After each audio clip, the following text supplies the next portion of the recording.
Irmãos, um exercício de imaginação. Imagine que Deus falasse para você: olha, você vai ter uma vida maravilhosa. Você vai ter tudo o que você precisar. Todos os recursos eu vou disponibilizar para você. Eu estarei com você. Mas não somente isso. Seus filhos terão tudo isso. Seus netos terão tudo isso. Seus bisnetos e, enfim, todas as suas gerações terão uma vida maravilhosa. Terão todos os recursos. E terão a minha presença. Terão o meu auxílio em todo o tempo. Imagina que maravilha, né? Mas, com uma condição da obediência, a condição de ter o Senhor como seu Deus. Tema de hoje, o risco da rebeldia. Eu fui procurar no dicionário definição de rebeldia. Rebeldia, resistência, força, vontade contrária, vontade oposta, força oposta, excesso de obstinação. O nosso irmão, ele leu um texto agora, que o povo está feliz, viva o rei. Saul vai se tornar o primeiro rei de Israel. Mas, atrás dessa alegria desse povo, dessa euforia desse povo, de viva um rei, nós temos um rei, tem uma história. E uma história não boa. Por que eles terão um rei? Será que é porque um dia Deus falou: puxa, todo mundo tem rei, deixa eu dar um rei para o meu povo também? Não, não é isso. Se vocês olharem versículos antes, textos antes desse livro de 1 Samuel, verão que não é isso. Não é isso. Atrás desse viva um rei, tem uma história de rebeldia, tem uma história de reclamação do povo, tem uma história de, poxa, todas as nações têm rei, mas nós não temos um rei, nós queremos um rei. Eles tinham juízes, inclusive o próprio Samuel era profeta, Samuel era juiz e Samuel era sacerdote. Samuel ficou, inclusive, chateado: poxa, estão me rejeitando. E Deus diz: olha, não estão rejeitando a você, estão rejeitando a mim, porque eu sou o rei de Israel.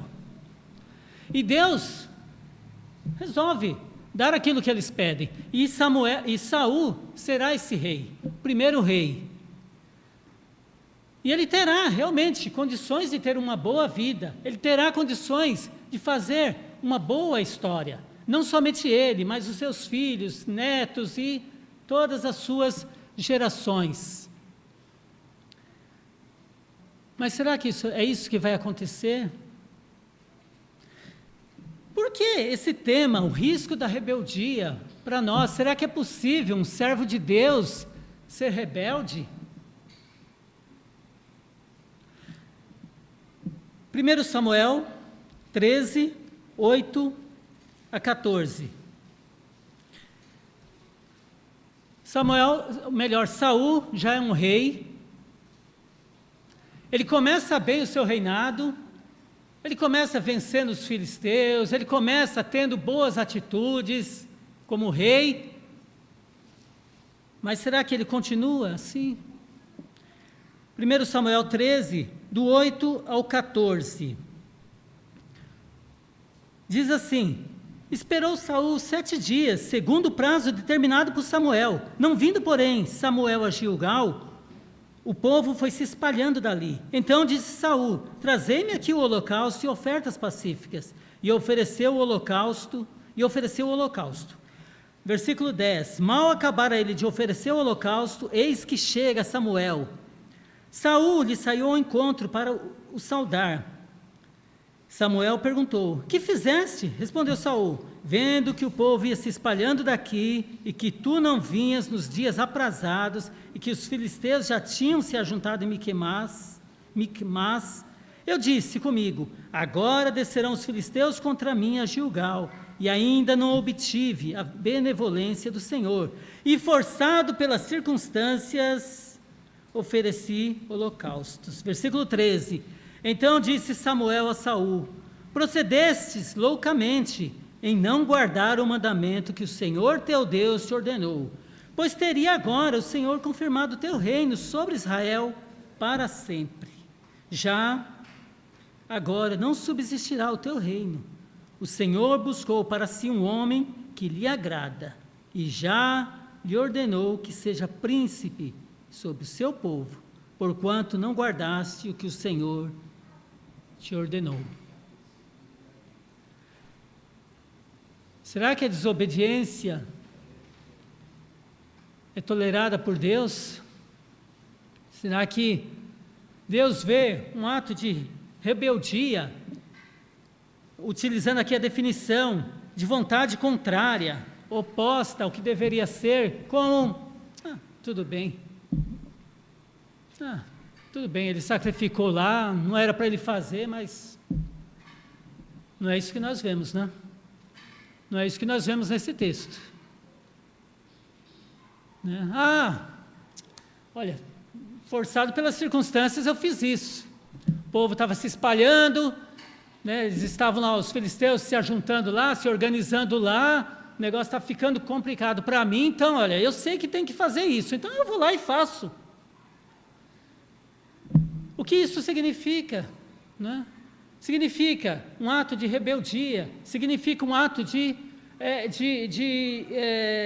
rebeldia contra uma liderança, contra alguém que deveria fazer aquilo que ele fez.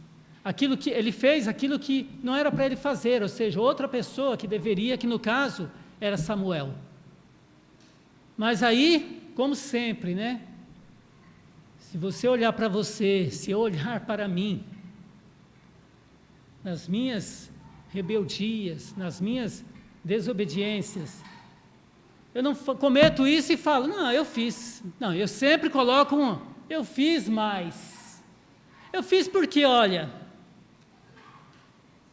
como ele, forçado pela circunstância, o povo estava se espalhando. A gente sempre tira, né, a nossa culpa, ou quer tirar a nossa culpa. Não tinha outro jeito. Né, Samuel, você não cumpriu o prazo, então, olha, estou no direito. Quem deu esse direito para ele? Quem tinha dado esse direito para Saul? Ninguém. Era para Samuel oferecer. Ele tinha que confiar. Né? E é interessante que por trás da rebeldia há um ato de não confiança em Deus. Olha, eu resolvo. Né? Eu sei o que é para fazer. É para fazer isso. Né? Eu sei que tem que sacrificar, sacrificando, né? A gente obtém o favor de Deus, Deus se agrada, e então eu mesmo faço, eu resolvo isso aqui. É essa atitude de Saul que está por trás, ou esse pensamento que está por trás dessa atitude de Saul. Força contrária, obstinação. E ele vai pagar um preço, e ele já está pagando o preço, né? Que é o que Samuel diz para ele, olha, você procedeu loucamente, e o Senhor já tirou o reino de você, e ele vai dar para quem? Para quem lhe agrada. Para quem lhe agrada? Para quem lhe agrada? Olha a oportunidade que ele perdeu, olha a bênção que ele perdeu, de ser um grande rei, de fazer história, de estar lá na galeria da fé, dos heróis da fé, Hebreus 11. Depois vocês podem olhar lá, procurem lá, ver se Saul consta lá. Vocês vão olhar, né, diversos, e depois de Jefeté, e Davi, e Samuel, e pula e não passa por Saul. Não passa. Poderia estar lá. Ainda, irmãos, 1 Samuel 15.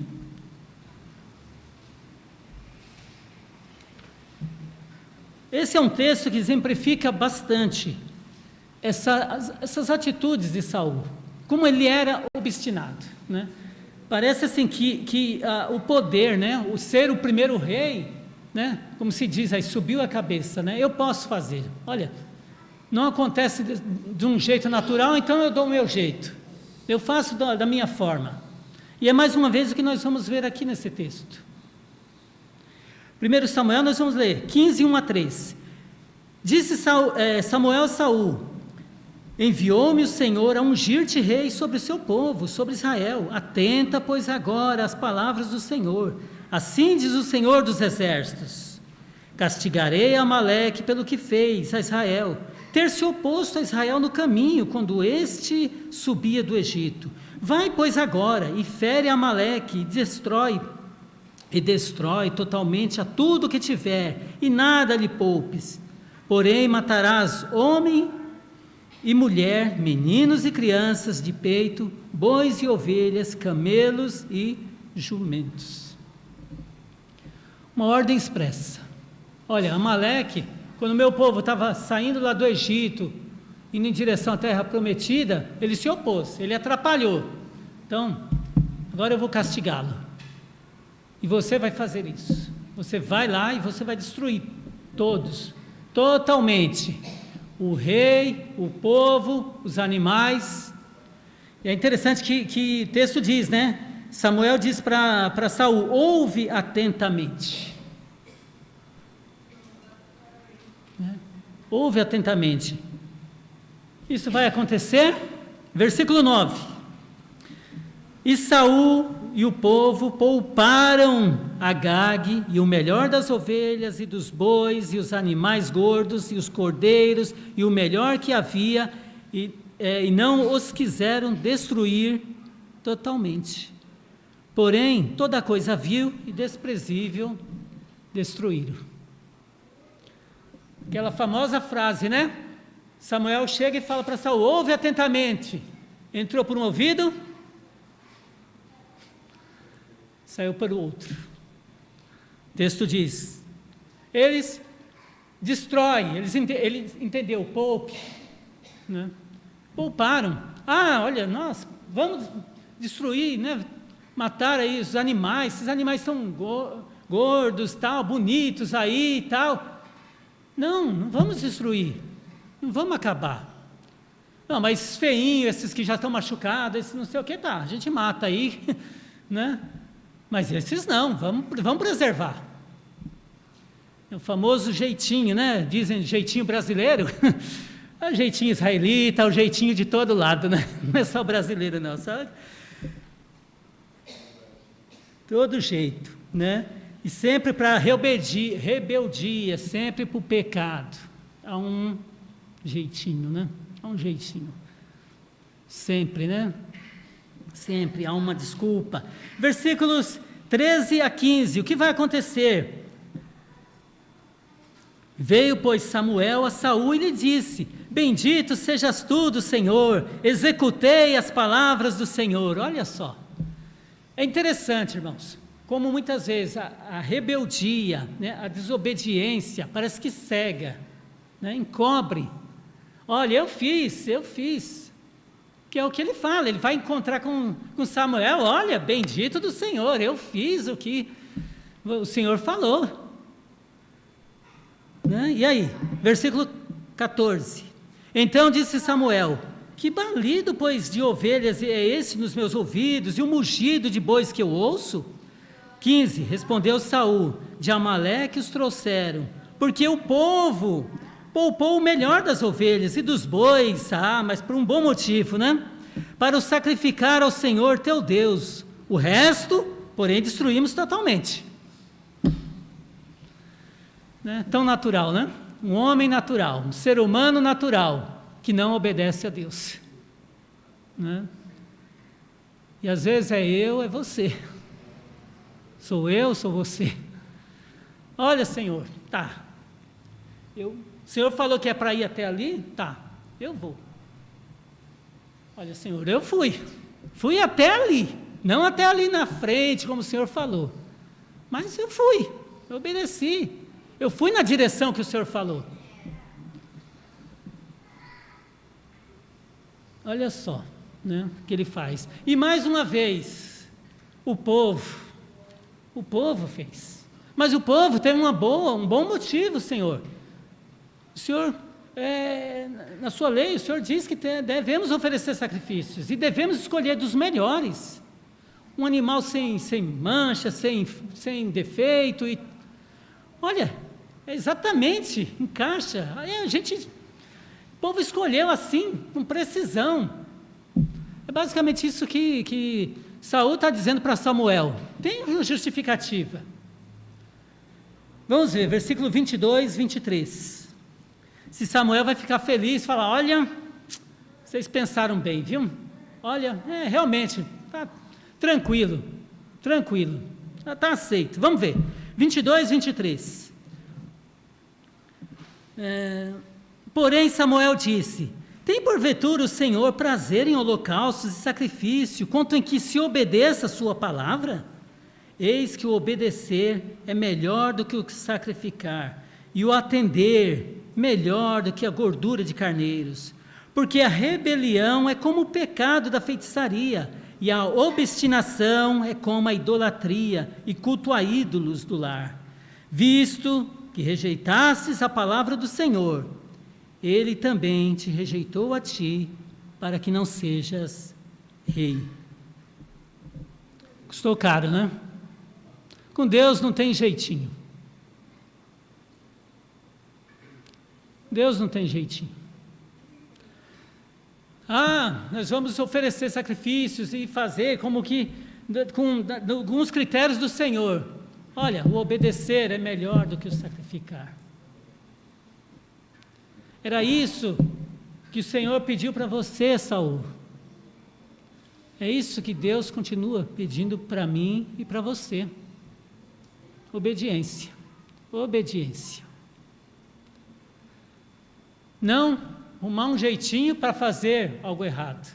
Não querer fazer algo certo de forma errada.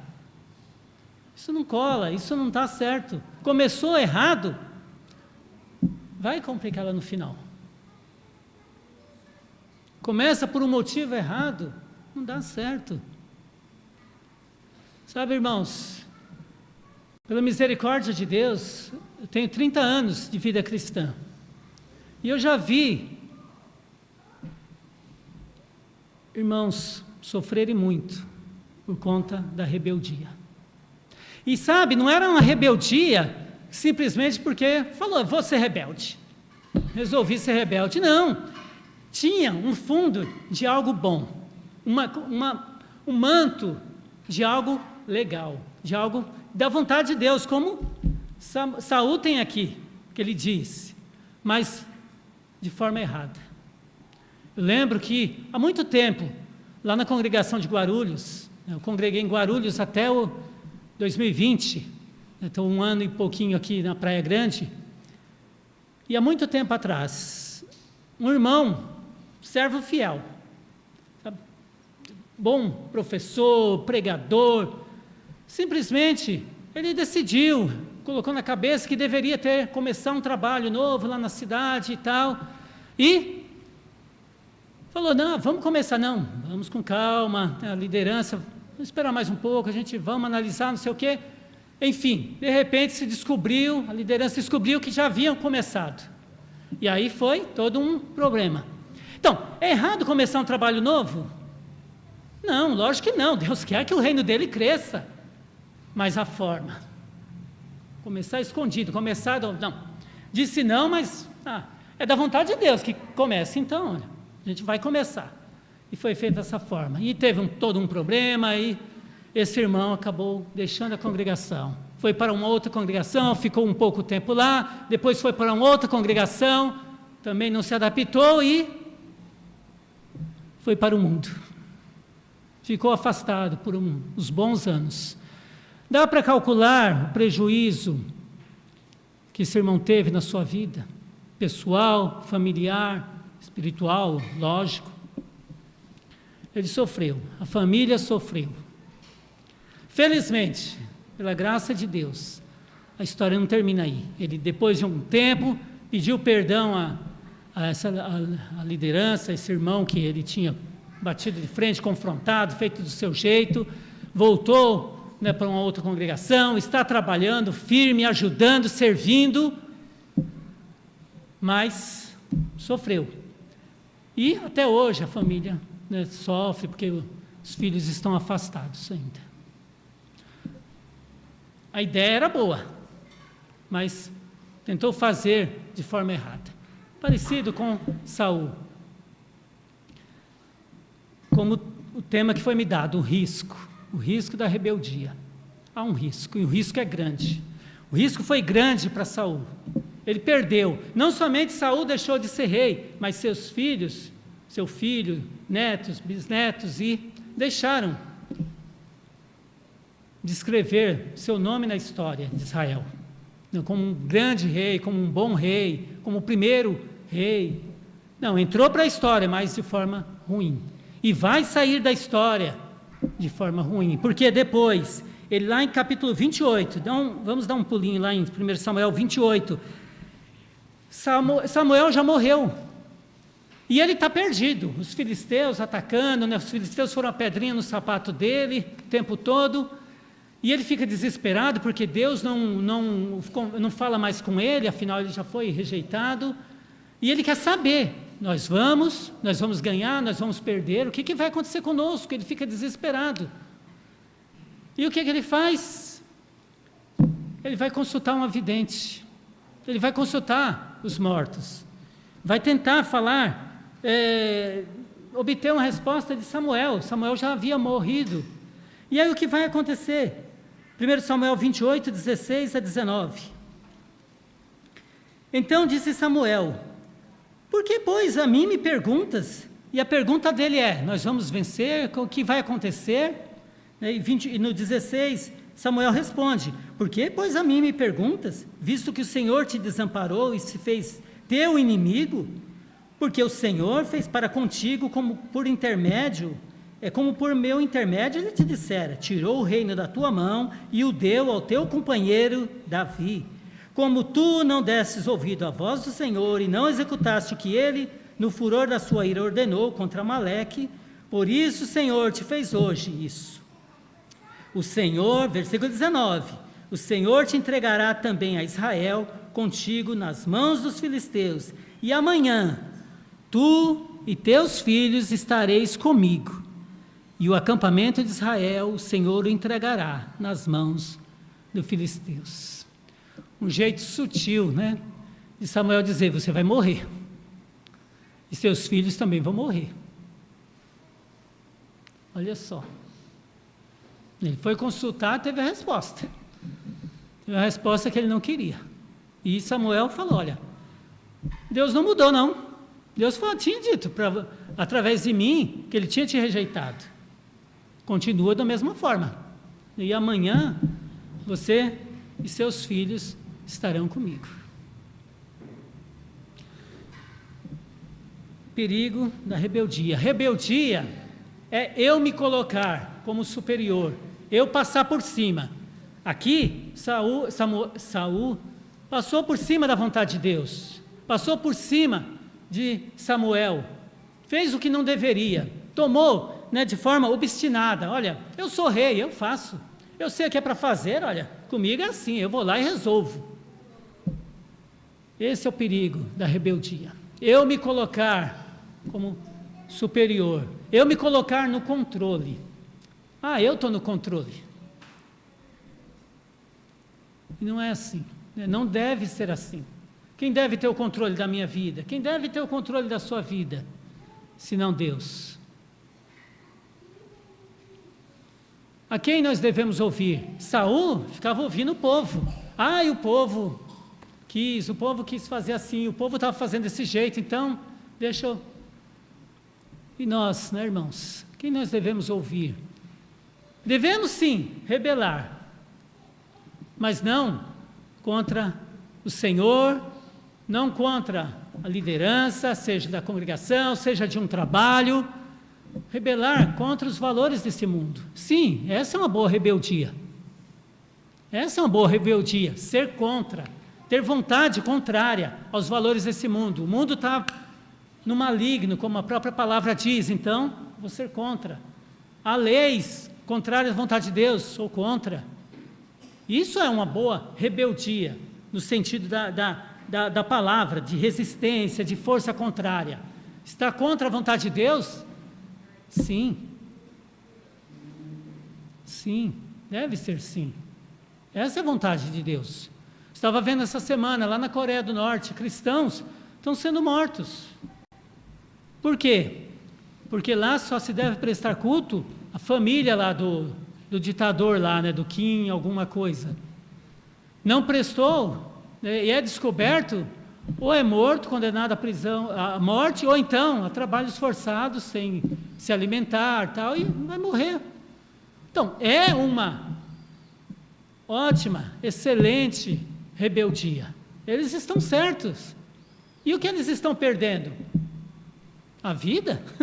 Eles não estão perdendo a vida, né? Eles têm uma vida. Eles têm uma vida e uma vida eterna. Eles estão se livrando de uma vida difícil, complicada. E é isso que nós devemos ter em mente, irmãos. E assim, é tão interessante, né, como Deus age e como Deus trabalha.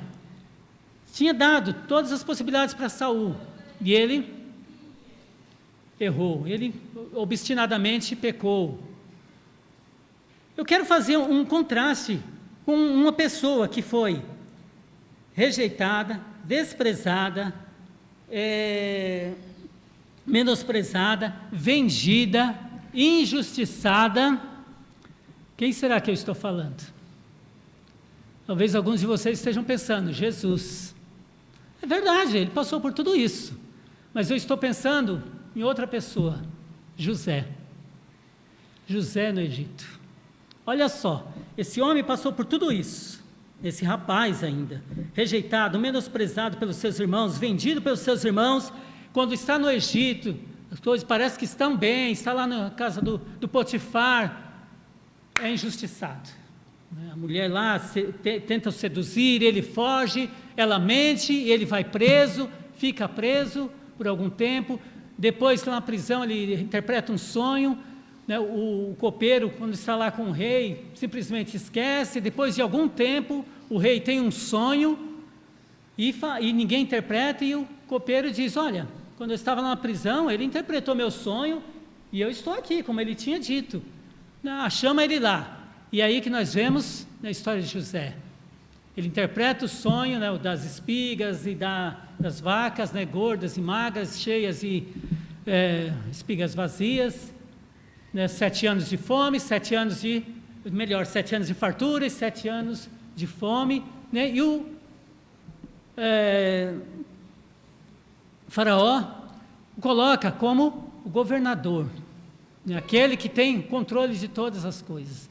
Olha só, percebe, irmãos, a diferença? O outro. E o que fez essa diferença? O que causou essa diferença grande?